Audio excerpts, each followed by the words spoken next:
Hi everyone. In the previous lesson, we introduced the production possibility frontier, and we saw that scarcity forces societies to make choices. And today, we take the next step. In the previous two lessons, we learned that every society must decide what to produce, how to produce, and for whom to produce. Then a crucial question follows. Who actually makes these decisions? Is it consumers, firms, or the government? The answer depends on the economic system. What is an economic system? An economic system is the way a society organizes how resources are allocated. More specifically, it determines who owns resources, how goods and services are produced, how income and output are distributed. In other words, it defines how scarcity-driven choices are resolved. Different societies answer this question in different ways, and this leads to three main types of economic systems. The three are market economies, planned economies, and mixed economies. Each represents a different way of organizing production and decision making. To understand them, we need to examine how decisions are made in each system. Let's begin with market economies. In a market economy, most economic decisions are made through the price mechanism. Prices are determined by supply and demand. These prices act as signals and incentives. For example, if demand for a good increases, its price rises. This encourages firms to produce more. At the same time, higher prices discourage consumers from over-consuming. So the market coordinates decisions without central control. This is often described as the invisible hand. Markets are powerful. They promote efficiency, encourage innovation, and provide choice and competition. However, markets do not always produce fair or efficient outcomes. They can lead to inequality, under supervision of public goods, negative externalities such as pollution. This is why pure market economies are rare in reality. At the other extreme, we have planned economies.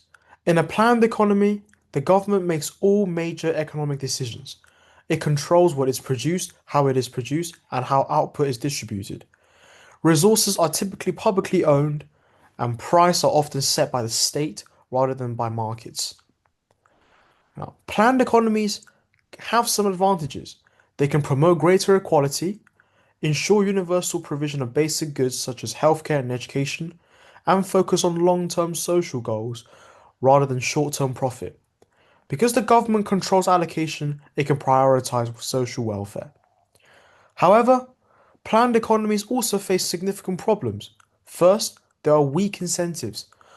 Without profit motivation, firms and workers may lack their drive to be efficient or innovative. Second, there are information problems. Central planners cannot accurately know the preferences of millions of consumers. This often leads to overproduction of some goods and shortages of others. Third, planned economies tend to suffer from inefficiency. Resources are often misallocated because decisions are not guided by price signals. In reality, most modern economies are mixed economies. They combine elements of both market and planned systems. Markets are used to allocate many goods and services, but governments intervene to correct market failures and promote equity. In a mixed economy, markets provide choice, competition, and efficiency. Governments provide regulation, public goods, redistribution, and minimum standards. The key question is not whether the government should intervene, but how much intervention is appropriate. This is one of the central debates in economics. Now, let's apply this to a real world example. Consider the debate over taxing private school fees. Education has both private benefits, such as higher earnings, and social benefits, such as a more productive workforce. Because of these external benefits, governments often intervene in education markets. The debate is not purely economic. It involves normative questions about fairness, access, and equality. But economics helps us analyze the consequences of different policies. Now, economic systems always also affect where an economy operates on its PPF.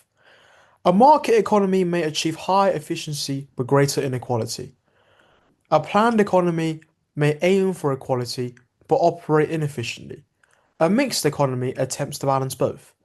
So the economic system influences resource allocation, efficiency, and equity, and ultimately economic outcomes. Also, it's important to distinguish between positive statements, such as markets allocate resources using prices. These describe reality and can be tested, and normative statements. Markets are unfair, education should be free. These involve value judgments. Economics helps us analyze outcomes, but it does not tell us what society should value. Now let's summarize. An economic system determines how scarcity-driven choices are made. Market economies rely on prices and incentives. Planned economies rely on government decisions. Most countries operate mixed economies. Each system has strengths and weaknesses, and each reflects different priorities between efficiency and equity. In the next lesson, we will move from systems to interactions. We will study economic agents and the circular flow of income. This will show how households, firms, and governments interact in practice, and how money, goods, and services move through the economy. Thank you.